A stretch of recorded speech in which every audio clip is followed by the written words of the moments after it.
Let's say I'm playing Mordekaiser. So Mordekaiser is not a good snowball champ, and the reason why is because if I'm 20 kills on Mordekaiser and I'm playing top lane, which is the worst role to snowball in the sense of when it comes to turning my lead into everything else, right? Of course, I can shit down this guy's throat, right? And I can beat him, yes. But turning my lead into like hurting enemy team is hard to do as top lane compared to mid lane, compared to jungle, compared to ADC. But the greatest champions to snowball with that is champions that has gap closing abilities, champs that have CC, champs that can choose to fight. That's why Kled is really fucking great snowball champion. And why it should be hard to lose games as Kled if you get going, because you can simply roam to bot lane and just kill them. Same for Camille. For sure. Doesn't matter if it's Camille or Kled, they have the same tools. Camille can do the exact same thing. So correct.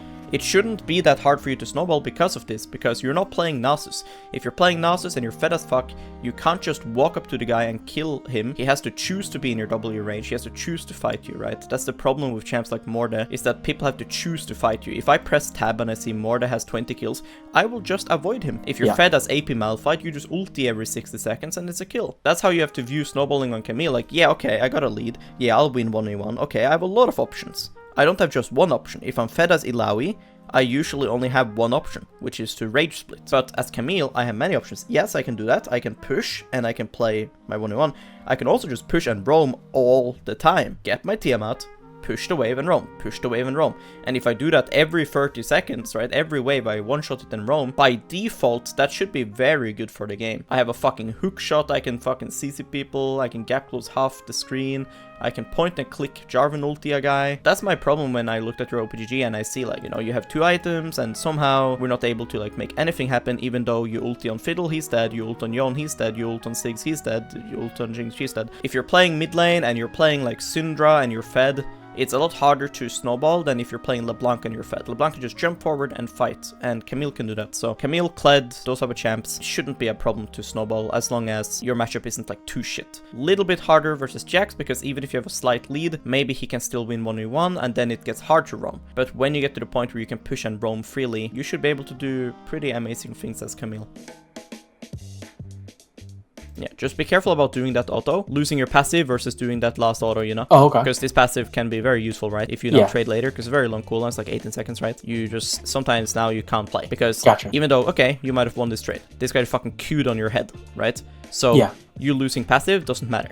But let's say he has E, for example, and now wave meets, and I don't have passive, I can lose a lot of HP, right? So I feel like Camille's passive is really good for helping her get out of lane. Very strong trading tool. Losing it for one auto isn't always good, right? Like you Wing this guy here is very good. He will most of the time have bone plating.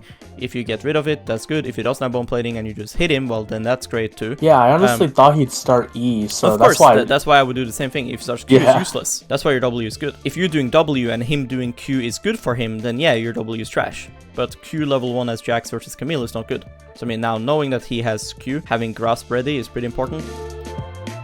Yeah. When you're getting space and you lost your grasp is what I was talking about. Yeah. Like here, you did good. Look. Okay. Now you're pushing him off the creep. Like, you have to understand why am I doing what I'm doing, right? Yeah. Look. Here. Now you get grasp ready. And he obviously wants to keep hitting this melee. So you walk up.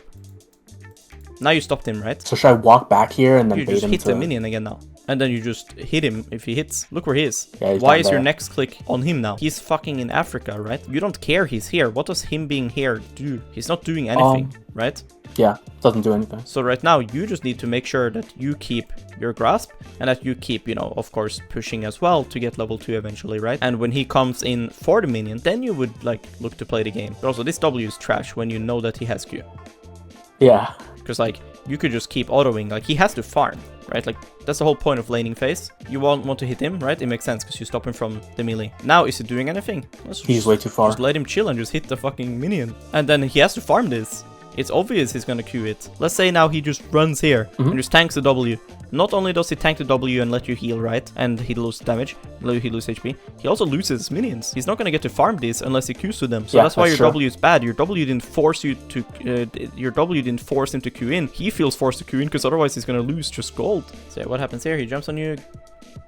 Oh, he flashes out and he gets out. It's still fine though. It's not bad. Just think about this as well, though, which again goes to what I was saying, because if he loses flash now and this crashes, it's not that good for yeah. Yeah, he gets the wave in. like his and he game the bounce gets back. saved then, because like you say, like he lost flash, but like him losing flash doesn't actually mean anything. Let's say the game gives you a fucking option, right? Option A, lose flash but fix your wave for the next 3 minutes, or B, keep flash and have a wave. I'm choosing this. Yeah, exactly. I'll hand over You're my right. flash. So just think about that when you're doing this E as well, Okay. right? Because sometimes it's better here to not E and hold the wave. So in this case, the melees will either crash or be like right here, so he's still gonna lose a lot, and you can pull these casters and just lose these melees and collect XP. There's a lot you can do, so it's fine what you did. But it's just something to think about, which is again why I don't necessarily like the cheater in this case, because if you were in lane, this wave would be like smaller, and this wave would have time to be like here, because you're never killing him here. You're always getting flash, but you're never killing him. Like obviously in hindsight, you could have killed him because he flashed like a dumbass, right?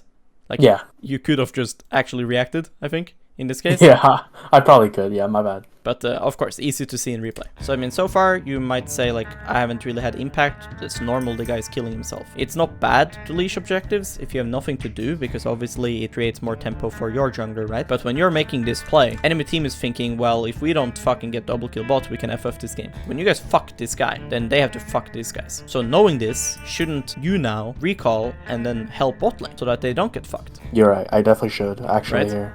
So like you can't always do that. First thing to think about here is, if I could do the best thing, it would be to save this. I can't always do it because again, like I said, it might be 3v4, but it should be on your mind at least. I think in this case, even though it is 3v4, I feel like that between your turrets, you could still look to do something. For sure. Okay, so she missed this, yeah, so just go. It's fine. I know Nautilus ended up coming down and killing you, but when you do this, it's all about like, how worth is me dying versus the kill? Do I have shutdown? Stuff like this. Do they need to come with another guy? Because if you trade 1-for-1 versus the Syndra, it's probably dog shit. But if you know that you can kill her and get out, and they have to like fucking come with somebody else to kill you, It's that worth should be it. good, unless you have a massive shutdown and the guy getting the shutdown is useful.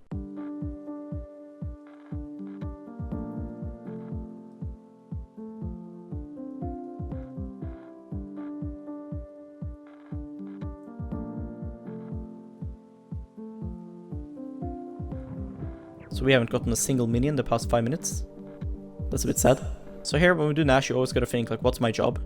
Because you can always lock down Nautilus as Camille, because we should never be in a situation where we are flipping it. So what is your job? Well, your job is that when this guy gets in position to try to steal, right? If he's He can't standing here smite. and he looks to flash, then you go on him. If he goes around, then you go here, so that when he ult gets him. to here, then you ult him, so that he can't Gotcha. get in range to smite. But instead, Sure. you let him walk up, so now it's a flip. It's less of a flip this game, because you have Nidalee in particular, but if she now, for example, marks this guy instead of marking Baron, then now it is stealable for Nautilus. It's just a complete flip there. So like, yeah, you got it. Congrats. It's a complete fucking flip. Yeah, it was way too risky. Yes, the guy just fucking walked with like 350 movement speed, right? Walked up, walked around, and just walked up to the Nash with no carries, right? I could understand if Syndra's here, Kai'Sa's here, you don't want to go here and ult the guy. Kai'Sa is here, Syndra's dead. These guys are not killing you, bro. You have 2 waves top, dealing with 1 wave, so you run to top, there's not a single minion to hit. I was just gonna Baron buff the minions for pressure since Yone's No, getting but bot look your minimap. Where is Seri versus you? in base. Go make sure you get mid push. No reason to be fucking top here. You could now be here, and you could look here, and then you could go here. Gotcha. Let's say now a guy on enemy team decides, imagine now the map. You walk up, you push this, and Syndra stands here now and pushes this wave. Can you use this wave if they push mid now? Can't. Right, you cannot sit here and hit this turret if they can go 5 people. What stops them from going 5 people top? Yeah, nothing really. But if you have this wave and Seri hitting this turret, then they can't go 5 people top. Can't you just like chase for vision? Why are you like so trigger happy on this? Because Kai'Sa is like either running down here or running here, right? Couldn't you just walk like that? Rather than like E here and hope she's standing here? Because if you Yeah. E here and she's standing like bot side of this, you're fucked, right? Yeah, I should have walked. Also, my team wasn't in there. Wasn't nearby to help me by the time I get Yeah. there. You should just get more vision. You're so tunneled. Just play it slower. Like, where are these guys gonna go, you know what I mean? They're not just gonna be here now for 2 seconds and then be gone. You can like softly chase and try to get more info.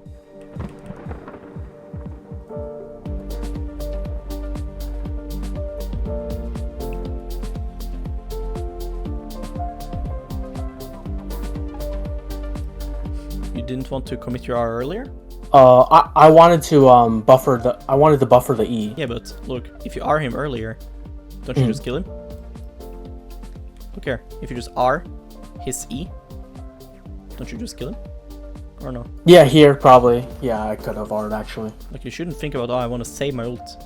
Bro, you're 32 minutes into the game. If you just kill this guy, it's 5v4 on Nash. It's not like this guy's useless anymore. Like, his free items. If you use ulti to kill a guy, that's free items. Yeah. Seri is not wrong, by the way. Seri was saying, like, Nidalee won your lane hard. But yeah, like I said, I think after a top play, this game is so fucked. Like, we just can't make mistakes like that. Like, the game was going well, and you guys have so dogshit champions. Like, luck support's completely useless. So, I don't know what to tell you to do here, you know? Like, you can't win. Like, Yeah. you E in here, you get insta one shots. So at this point, it's just about don't do the mistakes you did earlier. Yeah. Like what can I tell you to do here, you know?